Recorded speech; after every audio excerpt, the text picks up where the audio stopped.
Hello dears, मैं Pankaj sir और आप देख रहे हैं पंकज सर की क्लास। आज हम सीखेंगे कि जो प्रेजेंट इंडेफिनिट टेंस होता है इसकी पैसिव वॉइस कैसे बनाई जाती है, क्या इसमें नियम रहता है और यदि लास्ट में प्रेपोजिशन आता है तो ऐसे वाक्यों की पैसिव वॉइस कैसे बनाई जाती है। तो स्टेप बाय स्टेप सरल तरीके से सारी चीज़ें सीख लेते हैं। तो चलिए समझते हैं कि जो प्रेजेंट इंडेफिनिट टेंस होता है इसकी पैसिव वॉइस कैसे बनाते हैं। तो जो वॉइस होता है मैंने आपको बताया था कि वॉइस को 8 प्रकार से बनाया जाता है, मतलब प्रेजेंट के 3, पास्ट के 3 और फ्यूचर के 2 टेंस। ये मैंने कल आपको बताया था कि एक्टिव से पैसिव वॉइस कितने टेंसों में बनाया जाता है।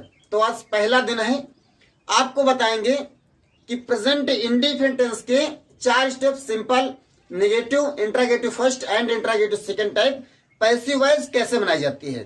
कल मैंने आपको बताया था यदि कर्ता के रूप में ही आ रहा है तो हिम हो जाता है, यदि सी आ रहा है तो हर हो जाएगा, यदि यू आ रहा है तो यू ही रहता है, यदि दे आ रहा और आई आ रहा है तो मी हो जाएगा। ये कल मैंने आपको बताया था। यदि आई आ रहा है तो मी हो जाएगा, यू आ रहा है तो यू रहेगा, दे आ रहा है देम हो जाएगा, वी आ रहा है हो जाएगा, नेम का नाम रहता है, और यदि आई आ रहा है तो मी हो जाता है। ये कल परिवर्तन मैंने आपको बताया था। चलिए अब सीख लेते हैं कि प्रेजेंट इंडेफिनिट का जो सिंपल होता है, negative, interrogative first, interrogative second कैसे बना जाता है। तो सबसे पहले सिंपल समझते हैं।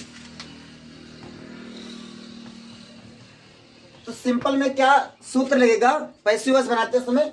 तो इसमें सबसे पहले ऑब्जेक्ट लिखा जाएगा, उसके बाद इज एम आर में से किसी एक का चुनाव किया जाएगा, उसके बाद में वर्ब की तीसरी अवस्था और उसके बाद में बाई, फिर सब्जेक्ट को लिखा जाता है।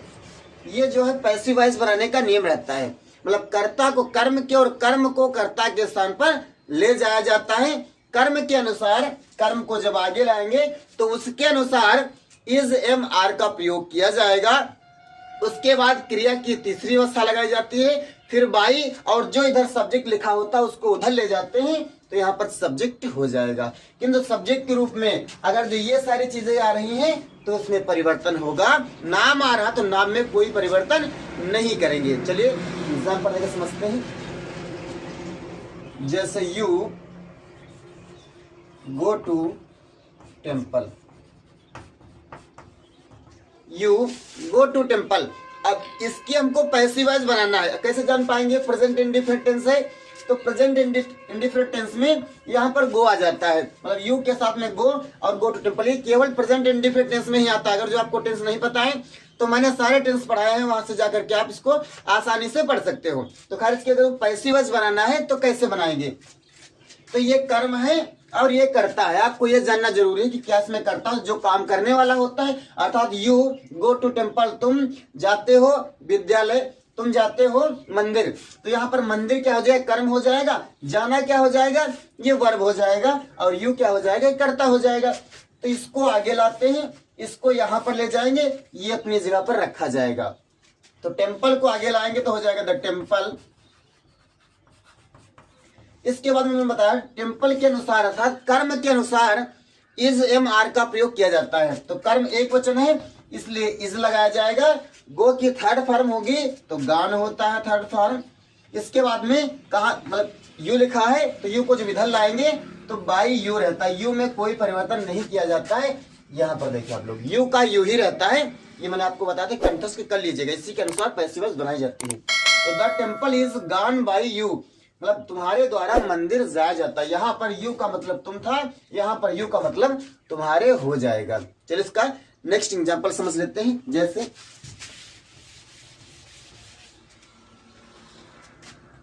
जैसे he rights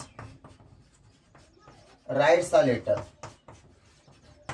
he writes a letter. अब यहाँ पर भी यस यस लग गया, तुम जान जाएंगे प्रेजेंट इंडेफिनिट टेंस है। तो इसमें ही है कर्ता, राइट्स है वर्ब अर्थात क्रिया है, ए आर्टिकल है और लेटर ये कर्म है, तो अर्थात ए आया हुआ है लेटर के लिए, ये एकम रखा जाएगा आ letter.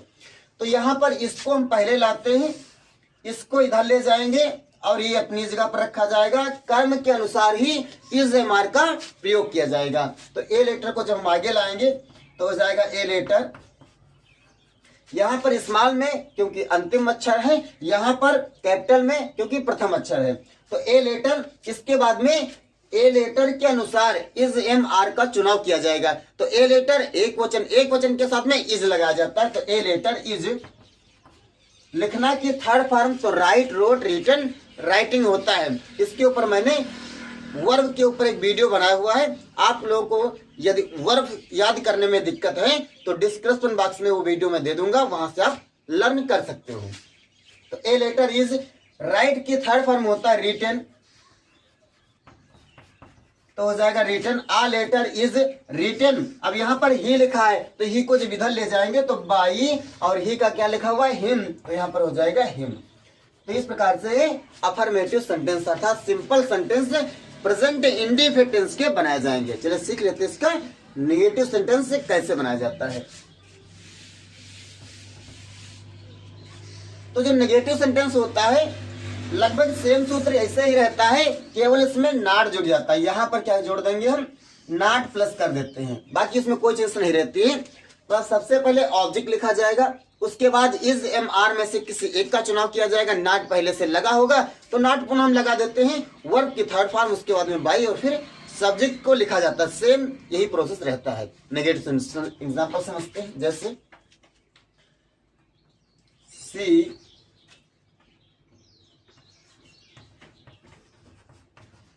she does not go to market। Present indefinite tense में एक वचन कर्ताओं के साथ में डज नॉट लगा जाता है और बहुवचन कर्ताओं के साथ में डू नॉट लगा जाता है। मैंने टेंस में आपको बताया है। तो अफर्मेटिव सेंटेंस में यहाँ पर यस या इस लग जाता था जाना में।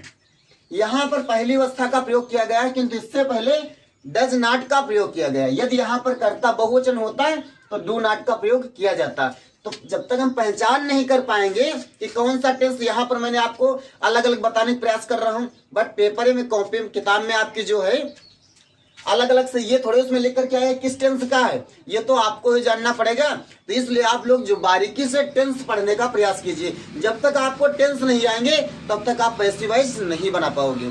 पैसिव वॉइस बनाने के लिए आपको टेंस पहचानना बहुत जरूरी है। अब इसमें इज एम आर लगाया जाएगा। आपने जो है याद कर लिया कि इसमें सर जी ने बताया था कि इज एम आर लगाएंगे, बट सभी में इज एम आर थोड़ा लगाया जाएगा प्रेजेंट इंडिफिनिट के अफर्मेटिव सेंटेंस में। अर्थात प्रेजेंट इंडिफिनिट के affirmative, negative, interrogative first, interrogative second में केवल इसी में लगाया जाएगा, बाकी सभी में नियम अलग अलग रहता है। तो यहाँ पर जो है यदि डज नॉट और डू नॉट आ जाए तो केवल प्रेजेंट इंडिफिनिट के नेगेटिव सेंटेंस में इंट्रोगेटिव सेकंड में आता है, बाकी अफर्मेटिव में यस यस लगा जाता है। तो ये आपको ध्यान रखना कि किस टेंस का है, तभी आप बना पाओगे। तो यदि इसमें मतलब प्रेजेंट इंडिफिनिट टेंस का है तब उसको अगर जो हमको बनाना है मतलब पैसिव वॉइस, तो पैसिव वॉइस बनाने के लिए ये जो डू और डज होता है इसको बदल दिया जाता है इज एम आर में, जैसा कि इसमें बदला गया ऑब्जेक्ट। उसके बाद इज एम आर में से किसी एक का चुनाव किया जाएगा। भले ही यहाँ पर डज लिखा गया है किंतु डज से हमें लेने देना कुछ नहीं है। यहाँ पर डज लगाया गया सी के अनुसार, एक वचन है इसलिए। यदि यहाँ पर बाय द वे कोई बहुवचन आ जाता तब हम डज को इसमें थोड़े बदलेंगे, वहां पर आर हो जाता। दूसरा एग्जाम्पल भी करके बताएंगे। चलिए इसको बनाते हैं। ये जो सी लिखा है ये है कर्ता और ये मार्केट क्या है, ये है कर्म अर्थात ऑब्जेक्ट। ये गो क्या है, ये है वर्ब और भी मेन वर्ब। ये जो डज नॉट लिखा गया है ये है हेल्पिंग वर्ब, मतलब सहायक क्रिया। कैसे इसको बनाते हैं, इसको हम आगे लाते हैं, इसको इधर ले जाएंगे, ये दोनों अपनी जगह पर रहेंगे। इसका मतलब ये नहीं कि ये उतारा जाएगा, इसकी डज नॉट की जगह पर कर्म के अनुसार हेल्पिंग वर्ब बदल दी जाती है। तो मार्केट को आगे लाएंगे तो हो जाएगा द मार्केट, द मार्केट। इसके बाद में डज नॉट लिखा है तो मार्केट एक वचन इसलिए हो जाएगा इज नॉट, तो द मार्केट इज नॉट। अब यहाँ पर जाना की थर्ड फॉर्म लगाई जाएगी तो गो वेंट गॉन गोइंग होता, तो यहाँ पर हो जाएगा गॉन। इसके बाद में बाई सी लिखा है तो सी के क्या हो जाता है हर हो जाता है, इसलिए यहाँ पर क्या हो जाएगा हर हो जाएगा। तो इस प्रकार से मतलब she does not go to market, तो इसको बना जाएगा the market is not gone by her. यदि इसी में आ जाए प्रेपोजिशन, तो प्रेपोजिशन यदि आ रहा है तो ऐसे सेंटेंसों को हम कैसे बनाएंगे, चलिए एग्जांपल देख के बताते हैं। जैसे we do not read the book in the home.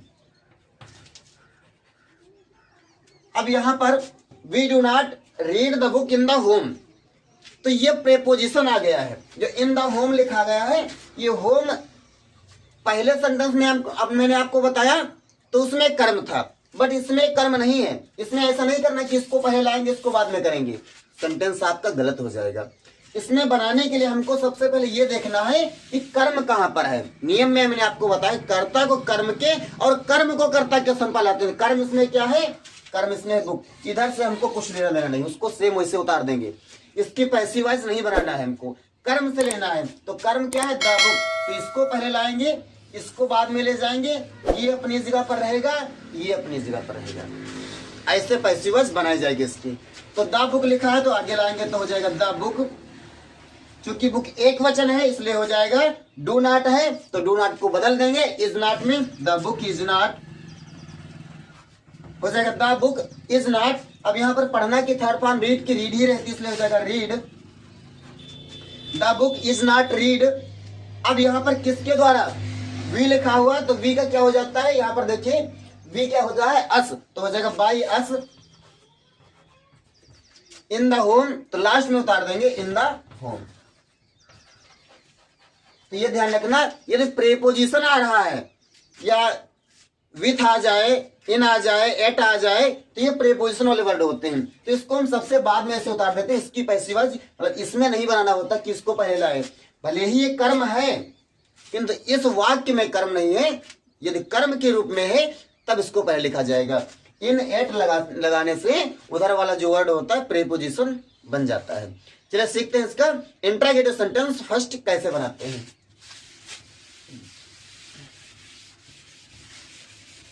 Tense में मैंने आपको बताया था कि जो इंट्रागेटिव वर्ड होते हैं, इंट्रागेटिव सेंटेंस होते हैं, ये दो प्रकार के होते हैं। मतलब एक इंट्रागेटिव सेंटेंस फर्स्ट, एक इंट्रागेटिव सेंटेंस सेकंड टाइप। तो जो इंट्रागेटिव सेंटेंस फर्स्ट टाइप होता है उसमें स्टार्टिंग से क्या की शुरुआत होती है, तो क्या की अंग्रेजी ना लिख करके इसकी जगह पर डू या डज का प्रयोग किया जाता था प्रेजेंट इंडेफिनिट टेंस में। तो इसको पैसिव वॉइस जब बना जाएगा तो कैसे बनाएंगे, क्या सूत्र लगाएंगे, चलिए समझते हैं। सबसे पहले इसमें लगा जाएगा इज एम आर,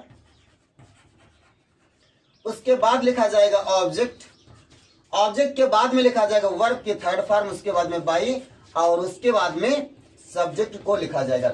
ये जो है पैसिव वॉइस बनाने का नियम मतलब सूत्र होता है। पैसिव वॉइस इस सूत्र के माध्यम से बनाएंगे इंट्रागेटिव सेंटेंस फर्स्ट की। जैसे लिखा गया हो does Radha go to school, does Radha go to school, क्या राधा स्कूल जाती है, does Radha go to school. अब कैसे इसको बनाया जाएगा, इसमें हम सबसे पहले कर्म को नहीं लिखेंगे। इसका बनाने का मैंने सूत्र क्या बताया कि सबसे पहले इज हमारा सहायक क्रिया पहले आए तो उसको पहले बना दिया जाता है। कर्म कर्ता यहां पर है और कर्म यहां पर है, तो इसको इधर ले जाएंगे, मतलब कर्ता को उधर और कर्म को इधर लाएंगे। मुख्य क्रिया और सहायक क्रिया अपनी अपनी जगह पर रहेगी।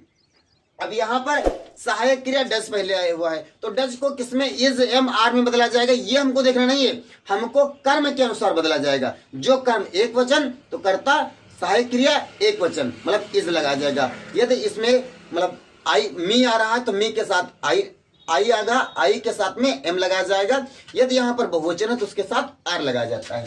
इसलिए यहाँ पर लिखा है द स्कूल, तो इधर लिखते हैं द स्कूल।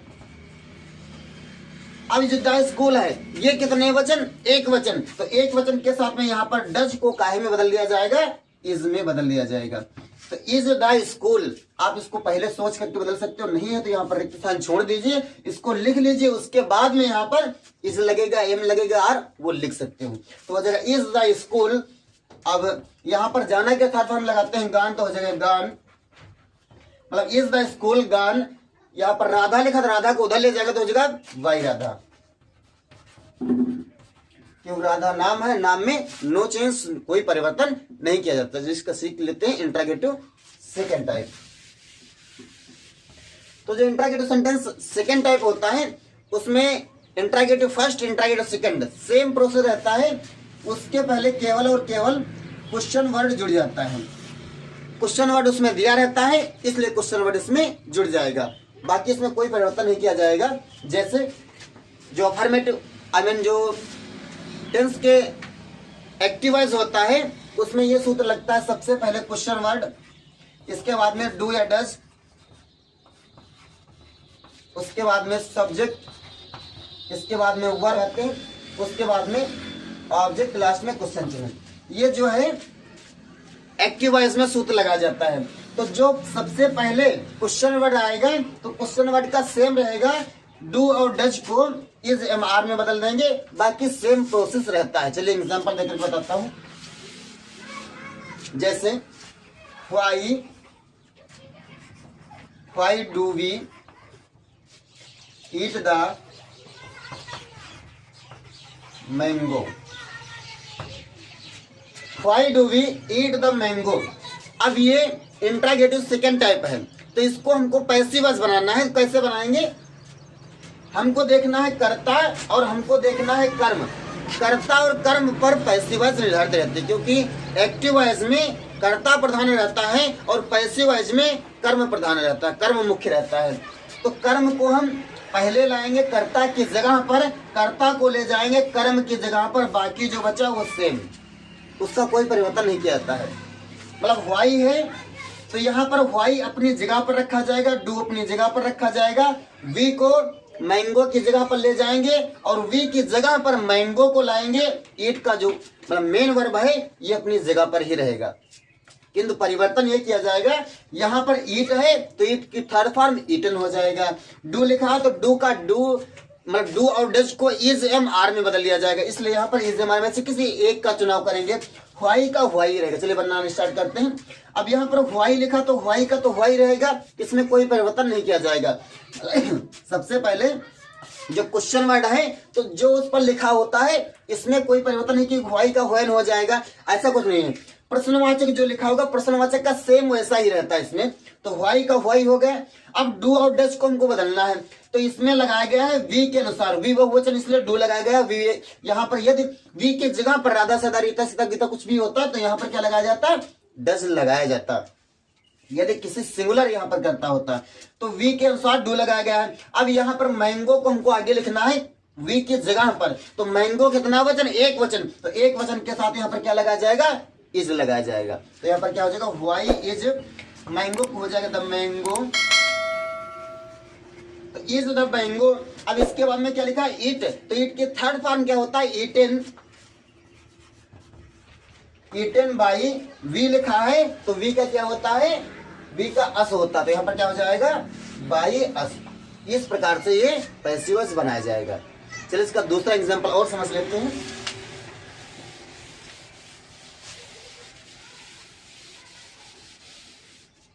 जैसे when do they read the newspaper?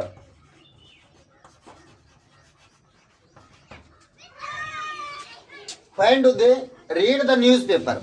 अब इसमें हमको देखना यह है कि कहां पर कर्ता लिखा गया है और कहां पर कर्म लिखा गया है। तो न्यूज़पेपर एक कर्म है, ये जो दे है ये कर्ता है, ये मेन वर्ब है, ये हेल्पिंग वर्ब है, ये प्रश्नवाचक शब्द है। ये आपको जानना जरूरी है। तो पैसिव वॉइस बनाने का हमने आपको बताया कि कर्ता को कर्म के और कर्म को कर्ता के स्थान पर लाया जाते हैं। सभी में होता है, जितने टेंस होते हैं सभी में ऐसा होता है। तो इसमें कर्ता ये लिखा गया है और कर्म ये लिखा गया है, तो इसको इसकी जगह पर लाना है और इसको इसकी जगह पर लाना है। इतना ही आपको करना है, बाकी कुछ नहीं करना है। बाकी जैसा जहां पर लिखा है सेम वैसे उतार दीजिए। जैसे रीड अपनी जगह पर, डू अपनी जगह पर, वी अपनी जगह पर, वैसा ही उतारने का मतलब है कि यहाँ पर रीड का रीड नहीं उतारना है, डू का डू नहीं उतारना है। इसके अनुसार अर्थात डू लगाया गया दे के अनुसार, तो यहाँ पर न्यूज़पेपर के अनुसार इज एम आर हो जाएगा, उसी जगह पर उतारना है, वो सेम नहीं उतारना है।